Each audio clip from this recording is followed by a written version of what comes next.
This call is now being recorded. Okay, good afternoon. Now today we will see our practical. You are knowing that in our practical we have to design either gearbox or pressure vessel. Therefore, for our division we are going to design pressure vessel. Therefore, already we have studied pressure vessel chapter. Again, I will revise the things so that this will be helpful to us while designing the pressure vessel.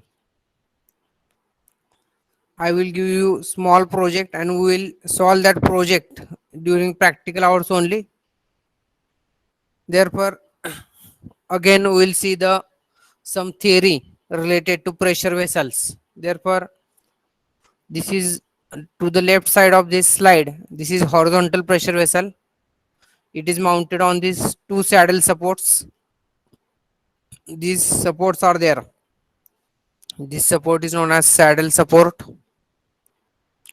If you will see, pressure vessel consists of this main tank, then it is closed by some heads. We have seen different types of heads: spherical head, then cylindrical head, elliptical, ellipsoidal head. Therefore, different types of heads are there. Semi-ellipsoidal, ditched end, like this, different heads are there. Now, pressure vessel consists of different things or different parts. First, pressure vessel is mounted on support. Horizontal pressure vessels are mounted on saddle support. This is the spherical towards right side. This is spherical pressure vessel. It is also mounted on supports. These are column supports. Also, some vertical pressure vessels are mounted on skirt support. That is there. Therefore, pressure vessel consists of different parts. First is end closures. End closures are different. Semi ellipsoidal dished end. Then spherical head is there. Then pressure vessel also consists of manhole or manway, so that human can enter inside the pressure vessel. Also, pressure vessel consists of nozzle. See that this is process nozzle. Then these are the lifting lugs, so that we can lift this pressure vessel by clamping hook here. Then this is galvanized cage access ladder. This is the ladder of the pressure vessel on the pressure vessel, so that a human or man can climb on this pressure vessel. This is horizontal pressure vessel. Now this is spherical pressure vessel. Now you are observing these ladders, so that human can move around this pressure vessel. Also human can climb on this pressure vessel. At the top it is manhole is there. Here at the bottom there may be nozzle. This is ladder. These are the vertical column supports are there. Again, same case. This is horizontal pressure vessel. It is closed by flat head. This end closure is flat head. Same things are there. These are the saddle supports. See here, tank support saddles. Since its length is more, that's why third saddle support is used. Earlier length is small, that's why two saddle supports are were there. Here length is more, that's why three saddle supports are there. Same things are there. Manhole. Then this product outlet flange. This is flange is there.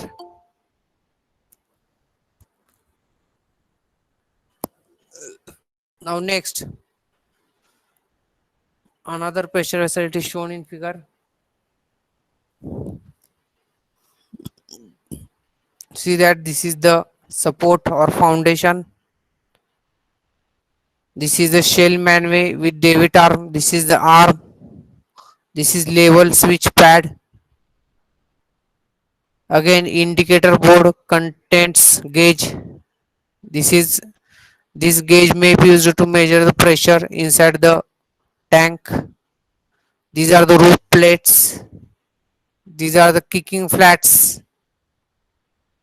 These side plates are known as kicking flats. This is vent with cage. This is roof handrails. This is handrails are there, so of circular shape. These are the shell plates. This is wind girder. Therefore, these are the different parts of the pressure vessel. These are the base plate. Then again, now see that these two are the vertical pressure vessels. Now this type of support is known as skirt support.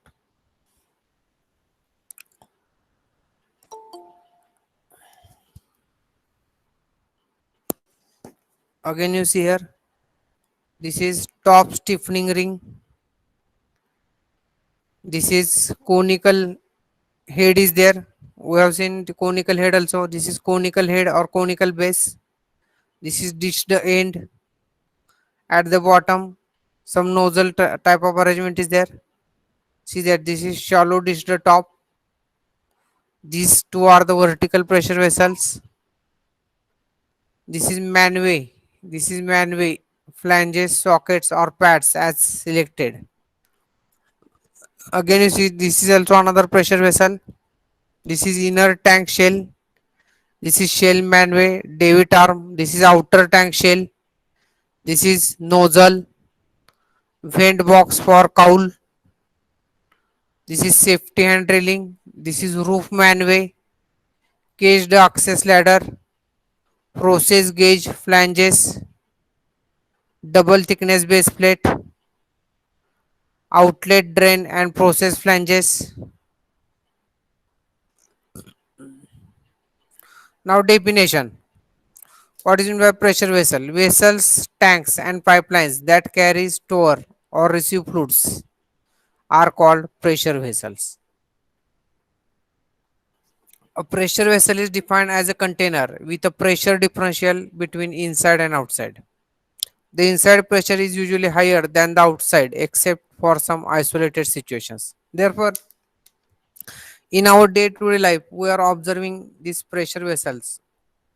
If you are observing carefully, you may be observing that some LPG tanker is there, some milk tanker is there, then water tanker is also there. Therefore, all these tankers are there, which are containing liquid fluid. Fluid means liquid or gas, which is stored inside the container. That is known as pressure vessel. If you have seen dairy industry also, dairy industry or sugar industry. In case of sugar industry, whatever that juice is there, juice from the sugar cane, it is stored in crystallizer is there or economizer is there. Different instruments or different things are there in the sugar industry. Therefore, all these are used to store that juice of the sugar cane, and that is under pressure. Therefore, they are also called as pressure vessels.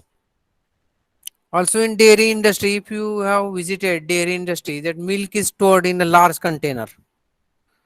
Milk is stored in the large container. Therefore, that container is also known as pressure vessel. Therefore, pressure vessel means what? There is a pressure differential. Differential means what? Difference between inside and outside. Outside is atmospheric pressure. Inside pressure may be higher than atmospheric pressure or maybe lesser than atmospheric pressure. Now see that this is the vertical pressure vessel. Typical components of pressure vessel. This is skirt support. Skirt support is used only to support vertical pressure vessels. Vertical pressure vessel means what? Whose axis or the pressure vessel is symmetric about vertical axis. Horizontal pressure vessel means the pressure vessel which is symmetric about horizontal axis. Now this is inlet nozzle head. This is shell. Again this is head at the bottom. This is outlet collector. This is outlet nozzle. This is lower catalyst bed. This is catalyst bed support grid. The fluid inside the vessel may undergo a change in state, as in the case of steam boilers, or may combine with other reagents, as in the case of a chemical reactor. Pressure vessels often have a combination of high pressures together with high temperatures, and in some cases, flammable fluids or highly radioactive materials. Because of such hazards, it is imperative that the design be such that no leakage can occur. Now, day before yesterday, we have seen one news, or we have read news in the newspaper, and we have seen news on the television channel that in Nashik, that leakage of the oxygen was there from the tank. Therefore, whatever the tank was there, that tank is known as pressure vessel tank, because oxygen is stored inside the tank under pressure at minus 170 degrees Celsius, and that leakage was there, and you have seen that 24 peoples died because they have not received oxygen, because they were on ventilator, and also some persons are there, they are on oxygen. Therefore, this is nothing but hazard of pressure vessel. If some small leakage is there, therefore huge loss will be there. Therefore, because of such hazards, it is imperative that the design be such that no leakage can occur. Now, if you have read the newspaper, there was leakage from one nozzle of that tank. Therefore, once that afterwards that nozzle broke on, then oxygen came outside. Then what happened? You are knowing. Therefore, in addition, these pressure vessels have to be designed carefully to cope with the operating temperature and pressure. It should be borne in mind that the rupture of a pressure vessel has a potential to cause extensive physical injury and property damage. Plant safety and integrity are of fundamental concern in pressure vessel design. Now, applications of pressure vessels: industrial compressed air receivers, domestic hot storage tanks, diving cylinders, that is scuba diving, pre-compression chambers, distillation towers, autoclaves in medical industry to sterilize oil refineries and petrochemical plants, nuclear reactor vessels, pneumatic and hydraulic reservoirs, storage vessels for liquefied gases such as ammonia, chlorine, propane, butane, and LPG. General materials used for the pressure vessels: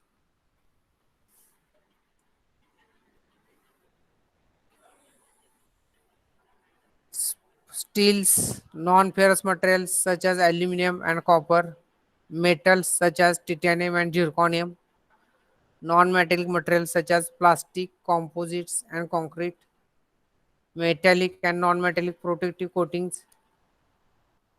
Various materials have some typical characteristics as below: carbon steel, strength and moderate corrosion resistance; low alloy steels, strength at high temperatures; stainless steels, corrosion resistance; nickel alloys, corrosion resistance; copper alloys, sea water resistance; aluminum, light, low temperature toughness; titanium, sea water, chemical resistance; refractories, very high temperatures; non-metallic, corrosion and chemicals. Factors affecting selection of material. Factors affecting selection of material are as following. First, process fluids, that is, a plastic might be perfect for the fluid corrosiveness but will melt when the operators steam the equipment during cleaning. Then operating temperature, operating pressure, fluid velocity, contamination of product, required life of the equipment, may choose to incur shorter life and replace more often. Then cost of the materials of construction, that is base material plus fabrication cost. Now you are knowing that in case of pressure vessel, different shells are there. Shell means that plates. Plates may be of maybe rectangular shape. Therefore, that plates we have to give them some shape. Therefore, for that fabrication is required. Therefore, if you will see, in case of pressure vessel, different plates are welded together. Therefore, this welding also comes into picture. Welding means fabrication while construction of pressure vessel or while manufacturing of the pressure vessel. Then classification of pressure vessels based on wall thickness, thin wall vessel, thick wall vessel, based on geometric shapes, cylindrical vessels, spherical vessels, rectangular vessels, combined vessels, based on installation methods, vertical vessels, horizontal vessels. Again, classification of pressure vessels based on operating temperature, low temperature vessels, temperature less than or equal to minus 20 degrees Celsius. Then normal temperature vessels between minus 20 degrees Celsius to 150 degrees Celsius. Then medium temperature vessels between 150 degrees Celsius to 450 degrees Celsius. Then high temperature vessels temperature more than or equal to 450 degrees Celsius. Then based on design pressure, low pressure vessels 0.1 megapascal to 1.6 megapascal, medium pressure vessels 1.6 megapascal to 10 megapascal, high pressure vessels 10 megapascal to 100 megapascal, ultra high pressure vessels more than 100 megapascal. Then based on technological processes, reaction vessel, reaction vessel you will find it in sugar industry. Then heat exchanger vessel, heat exchangers are also there in dairy industry and sugar industry. Separation vessel, storage container vessel. Wherever process industries are there, there you will find pressure vessels. Process industry means dairy industry, sugar industry, cement industry. These are known as process industries. While our in general mechanical industries, you are knowing that they are known as product type of industries. You are knowing product layout and process layout. You may have studied it in industrial engineering. Now, what is difference between thin shell and thick shell pressure vessels? First criteria is thickness. In case of thin shell, thickness is less than 1/10 to 1/15 of diameter. Diameter d is nothing but inside diameter of the pressure vessel. Then thick shell, thickness is greater than 1/10 to 1/15 of diameter. Then second, internal fluid pressure. Internal fluid pressure P is less than 1/6 of the allowable stress. Internal fluid pressure P is greater than 1/6 of the allowable stress. Then application used in boilers, tanks and pipes. Used in high pressure cylinders, tanks, gun barrels, etc. Now stresses in a thin cylindrical shell due to an internal pressure.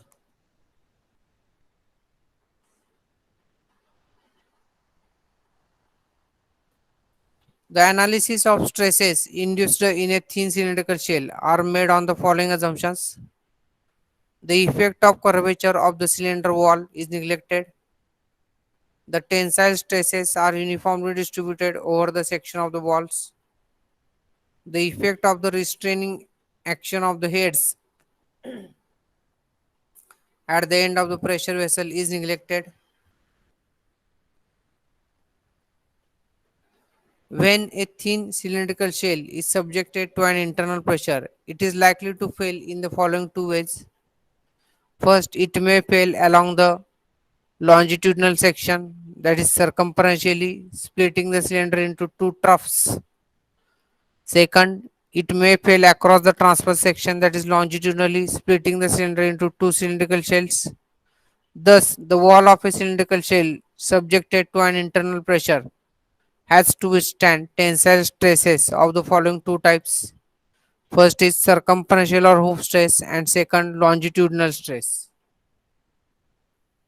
Now first is circumferential or hoop stress. This is view of the shell.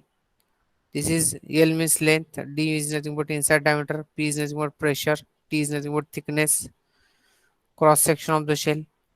Consider a thin cylindrical shell subjected to an internal pressure as shown in figure.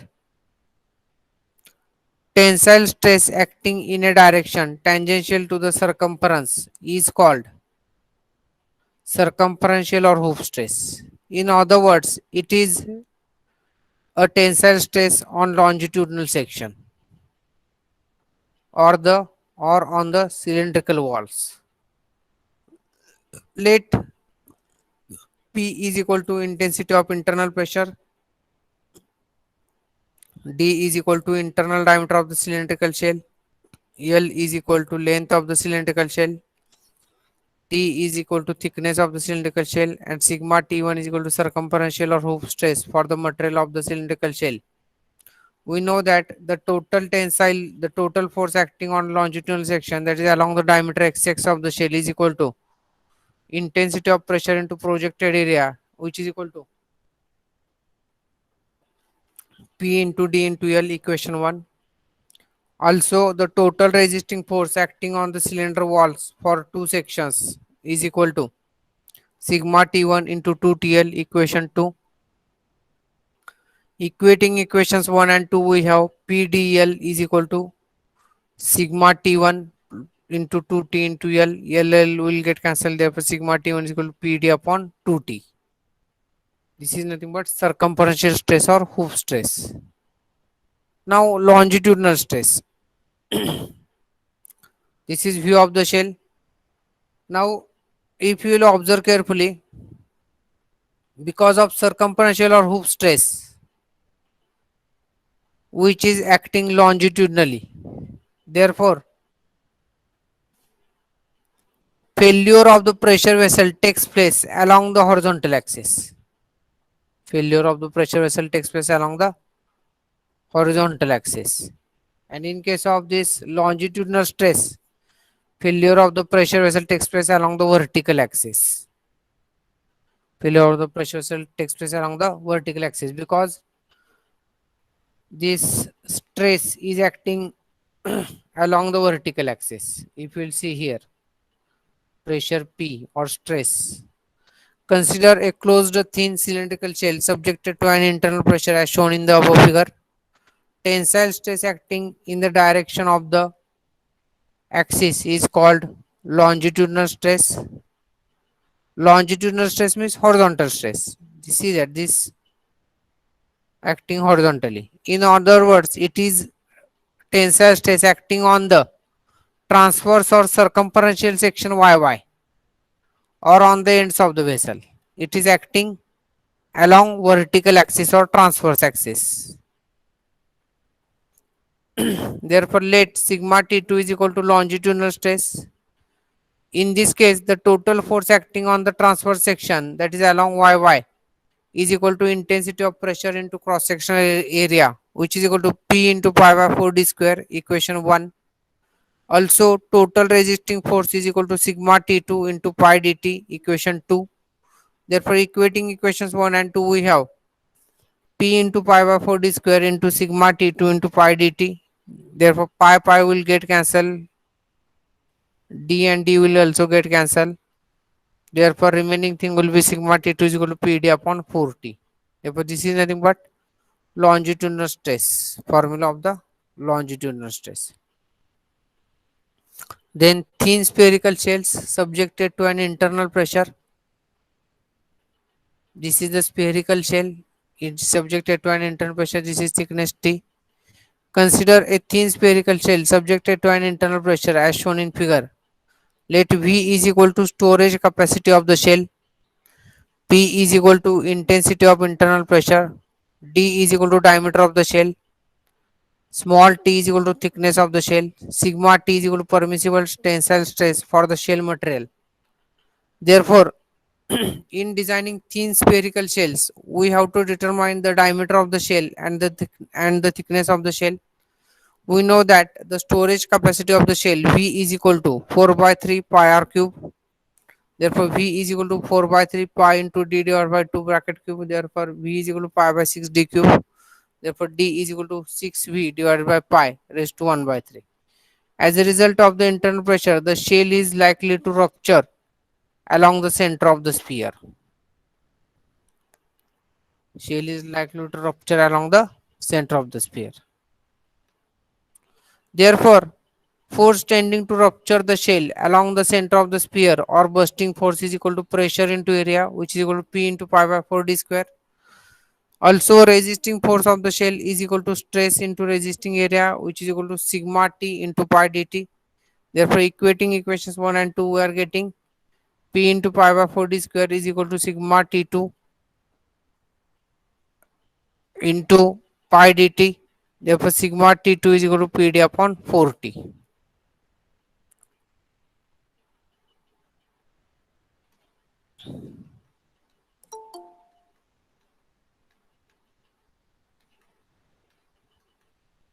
Now, next point is there types of end closures, because this end closures also have to design. Formed heads are used as end closures for cylindrical pressure vessels. There are two types of end closures. First is domed heads. Domed heads in that hemispherical, semi-ellipsoidal and toruspherical. And second is conical heads. Now hemispherical heads. Hemispherical heads have minimum plate thickness, minimum weight and consequently lowest material cost. However, the amount of forming required to produce hemispherical shape is more because we have to manufacture this shape. That's why this forming required is more, resulting in increased forming cost. The thickness of the hemispherical head is given by T is equal to pi Ri divided by 2 sigma T neta minus 0.2 pi plus Ca, where Ri is the inner radius of the cylindrical shell, Ca is the corrosion allowance, and neta is nothing but weld joint efficiency. Now, semi-ellipsoidal heads. In a semi-ellipsoidal head, the ratio of the major axis to the minor axis is taken as 2 as to 1. The thickness of a semi-ellipsoidal head is given by T is equal to pi di divided by 2 sigma t neta minus 0.2 pi plus Ca means corrosion allowance. From the above equation, it is observed that the thickness of the semi-ellipsoidal head is more, almost twice, than the corresponding hemispherical head, and to that extent, the material cost is more. If thickness is more, therefore, material cost will be more. That is obvious because increase in weight will be there. If thickness will increase in weight will be there. However, due to shallow disc shape, the forming cost is reduced. The length of the straight portion SF is given by SF is equal to 3 times thickness or 20 mm, whichever is more. Now, torus spherical heads. Torus spherical heads are extensively used as end closures for a horizontal pressure vessel such as tankers for water, milk, petrol, diesel, and kerosene. They are also used for small vertical pressure vessels. They are shaped by using two radius, crown radius L and knuckle radius Ri. Crown radius L and this knuckle radius. The crown radius L is the radius of the dish that constitutes the major portion of the head. The knuckle radius Ri is the corner radius joining the spherical crown with the cylindrical shell. Torus spherical heads require less forming than semi-ellipsoidal heads. Their main drawback is the local stresses at the two discontinuities, namely the junction between the crown head and the knuckle radius, and the junction between the knuckle radius and the cylindrical shell. The localized stresses may lead to failure due to brittle fracture. The thickness of the torus spherical head is given by T is equal to 0.885 pi into L divided by sigma t neta minus 0.1 pi plus Ca. The knuckle radius Ri is taken as 6% of the crown radius. Therefore, Ri is equal to 0.06 L. Now, last is conical head. The thickness of a conical head is given by T is equal to pi di divided by 2 cos alpha into bracket sigma t eta minus 0.6 pi plus ca, where alpha is the half apex angle. The half apex angle is usually less than 30 degree. Therefore, this t is nothing but thickness, di is nothing but inside diameter, du outside, alpha is nothing but half apex angle or semi cone angle. Therefore, this is nothing but initial introduction. Now, please let me write your roll numbers, those who are present. Please don't leave, otherwise your attendance will not be marked.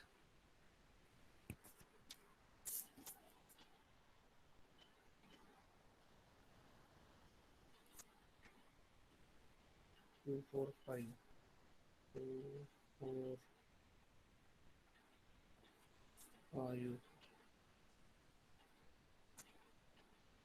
6, 7, 8, 6, 7, 8.